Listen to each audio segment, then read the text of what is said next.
blood source for Swedish MMA and fighting.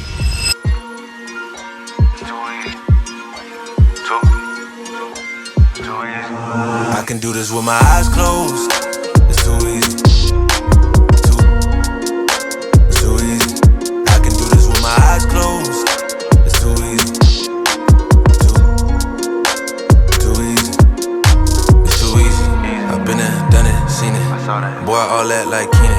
Still got crack, they fiendin'. Flow still hot like Phoenix. Shine so bright, I'm gleaming. This off top, I'm tweaking. Fresh out the rat like Neiman. And I'm still tryna fight my demons.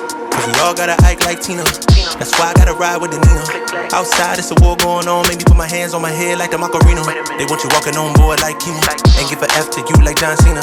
Putting blood on the brand new Beamer. Tryna earn they stripes like Adidas. You get cold when you ride with the heater. It'll turn you to a dog like a keto.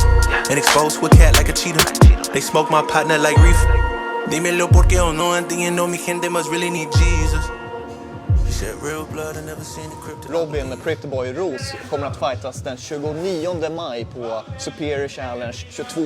Han håller på att sparras här inne i buren. Det ser riktigt bra ut. Det smäller på rejält med hans low kicks. Vi ska prata med honom lite senare inför matchen.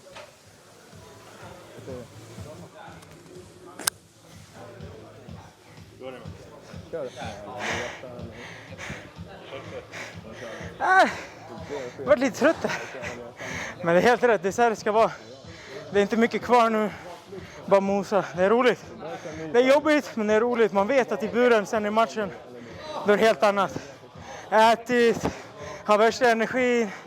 Nu vet man dricker vatten, man äter lite. Att ändå kunna leverera 3-4 ronder. Trots det, det är brutalt. Det är skönt som fan. Men det känns bra, som sagt. Fan ska man göra? Det är bara mosa på, snart är det match. Du coachar Robin Roos lite grann här idag som förbereder sig för Superior 29 maj. Vad är intrycken av han och hans träning? Hur tror du det kommer gå i hans match? Robin, jag är helt övertygad. Robin har bestämt sig för att göra det här och jag vet att han kommer göra det riktigt bra. Han har varit här nu några gånger. Vi har känt oss för lite inlett någonting. Och han är utan mig sen innan hur bra som helst. Han är på rätt väg. Kan jag tillföra någonting, vibar vi, då kan vi hitta sätt som funkar för oss båda och jobba framåt. Så den 29 maj, att han kommer leverera, det är 100. Han är redo. Det är ingen snack om saken? Nej. Alltså det har han gjort med de tränare han har anslutit sig till tidigare också. Och nu är det bara okej, men vi får chans att börja någonstans. Och hellre än att vänta så börjar vi nu. Och sen råkar det sammanfalla med en match. Hur går det för Robin? Det går bra. Det kändes starkt. Han var jobbig att köra med. Hans freaking low kicks alltså. Vet du hur det kommer gå för honom? Han kommer slakta. Det finns ingen chans för andra killen. Robin. Du har tränat här. Det börjar närma sig Superior Challenge 22. Du möter Martin Hudson, hur man nu talar det. Hur känns det i kroppen nu inför galan och matchen? Det känns riktigt bra. Alltså, nu när jag har kört här också. Vi var här tidigare i veckan. Faktiskt första passet jag körde här med Nico. Och jag och Nico har snackat lite sådär. Och det här stället är helt sjukt. Riktigt maxat och campet fram tills nu har varit helt sjukt också. Jag har varit en del på Forza, jag har varit runt i Stockholm här och kört och sen här i Västerås så har jag också haft mina standardställen på BK Rapid som jag kör där och bra folk runt mig. Jag har kunnat det här campet har varit riktigt, min coach Venetian han sa det, han bara, det här kommer bli din första riktiga toppning inför en match. Och det känns också, det är roligt, det är riktigt roligt. Ja, du nämnde ju här, vi är här på Kraft Kampsport, vi är här för första gången och det ser ju riktigt schysst ut här. Vad är intrycken som du har fått från det här gymmet och känslan här? Alltså för det första när jag pratade med Nico, det är första gången vi träffades i måndags. Ja, vi har ju setts på Superior, lite omvägar runt om sådär, men grym snubbe alltså, och känslan jag har fått av att träna här med han de 2 passen, jag tror att det här kommer vara någonting som står sig och jag kommer fortsätta köra här en större del av min träning också. Den delen när jag är i Stockholm kommer jag nog vara här antagligen. Och själva gymmet i sig, alltså, man kan inte be om ett bättre MMA-gym. Nej, verkligen. Anläggningen och allting. Men kommer Nico liksom börja ta över någon coachroll för dig sådär? Eller bara lite samarbete? Eller hur tänker du på det? Det vi sa var att vi får se vad som växer fram av det. Ja. Det är andra gången jag är här. Ja. Men, det ser ut att funka bra nu när ni tränar. Det funkar riktigt bra och jag är nöjd och jag tror att han känner likadant. Så, antagligen är det väl starten på något stort. Skulle jag säga. Spännande. Ja. Du körde på Västerås Fire Club innan, lämnade den klubben i samband med din senaste match. Vad var det som hände där?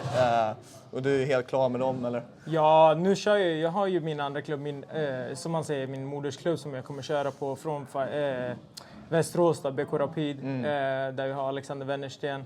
Sen har jag även coach Achirov som jag har med mig, Akram, som vi står och kör thaiboxningsdelen med, mycket pads med honom. Och liksom huvudcoachen Alex där har ju tagit över mig, eller vad man ska säga. Och vi gör stor satsning liksom. Vi brukar snacka, du vet, många snackar match framför sig, den här matchen, den matchen. Vi har liksom 5-10 års planer. Så visst, ni kommer garanterat få se en rolig match den här gången, men kolla om 5 år och se då vad som händer istället. Det är liksom, vi bygger något stort.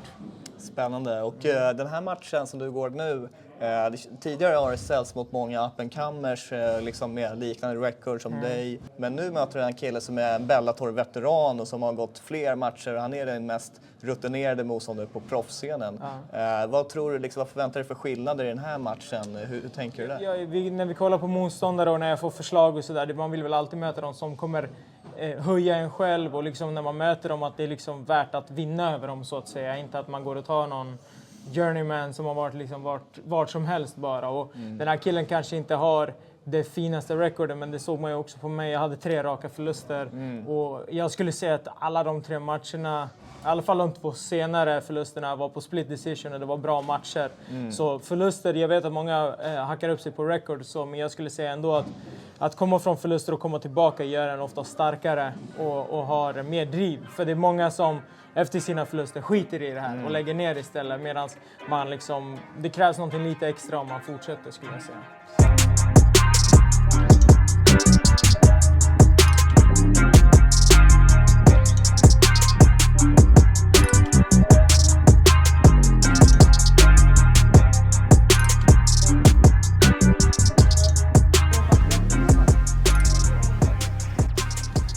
Du ser stark ut. När man inte får äta så kan man bli lite trött också.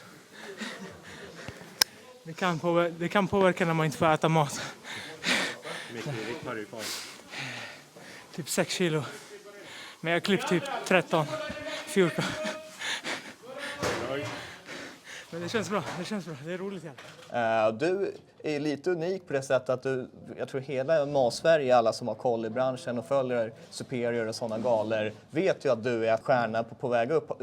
Får du någon press nu med recordet, eller är det så att bara för att du fick de här förlusterna tidigare så är det nästan som att du fått bort den där pressen och behöver inte tänka på det på samma sätt? Ja, men det är väl lite både och. Såklart att man aldrig har förluster, det säger sig självt. Men jag tror samtidigt att många i MMA, vi försöker branda oss lite som boxningsvärlden, där man kan ha liksom 50-60-0 och sen, du vet, så här, börja möta namn och så här. Exakt. Men jag menar att om man kör fighting så som jag har gjort och mött bra namn, så är det en risk att man förlorar liksom. Och förlora, för mig också, det blir lite skillnad hur man förlorar. Den första matchen jag förlorade tycker jag var dålig, för det var liksom, jag presterade inte så som jag kunde ha gjort. Och jag tycker verkligen jag kunde ha tagit den matchen. De andra 2 var på split decision, det var nära, du vet, det fanns mycket omständigheter runt omkring, och jag har lärt mig mina förluster, och jag tror att det är viktigt att få de här läxorna, även om jag får dem tidigt eller sent. Jag tror de flesta får dem.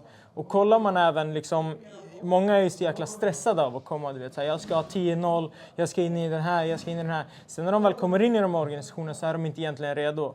Och det är lite det jag och min coach där i Västerås, Alex, som vi snackar om, att så här, nu om du kollar Usman, och är han 34-35, han pikar nu. Precis. Så varför stressa när du har den liksom? Och jag kan säga så här, bara den resan jag har gjort nu på typ 6 månader från förra matchen till den här matchen, ni kommer se sån sjuk skillnad. Och då kan jag tänka mig liksom 5, 6, 7 år fram, det kommer vara en helt annan grej liksom. Vi ser ju hur det ser ut i sparringen här från passet idag. Någonting som inte är en skillnad från tidigare är att dina low kicks är otroligt farliga. Du sänker till och med motståndare ibland mer om. Är det som du kommer använda som ditt främsta vapen i den här matchen, tror du? Jag vill ju såklart att allting ska shina igenom. Att jag vill bli bättre på alla steg. Som ni såg i sparringen körde jag takedowns också. Du vet, jag jobbar på att bli en komplett MMA-fighter. Det var det Nico var väldigt duktig. Jag tyckte han sa någonting till mig direkt. Första gången jag tränade så sa han Robin, kom ihåg det, du är en MMA-fighter nu. Och det är någonting jag har kämpat lite med och jag tycker det är viktigt också. Det är bra att han säger det. Det är bra folk runt omkring mig. Och du vet, jag mosar verkligen för att nu ska jag bli den bästa MMA-fighten jag kan bli. Inte bara mina low kick. Alltså, såklart kommer jag använda dem. Det vore dumt att göra något annat liksom. De funkar. Men absolut, jag försöker att bli den bästa MMA-fighten jag kan bli just nu. Så du kanske vill få igenom nyare grejer också i dina matcher bara för att själv testa dem i battle liksom. Exakt. Ja. Så det är tanken. Nice. Sista frågan, varför vill du sparka mig för? Därför Sevan säger att det är skillnad på min och hans spark. Och jag vet inte, alltså. Han jämförde sig själv med en Ferrari. Och mig med en, vad var det, typ en Opel eller något sånt där. Jag vet det är inte. en grej väl? Så enligt honom så är det stor skillnad.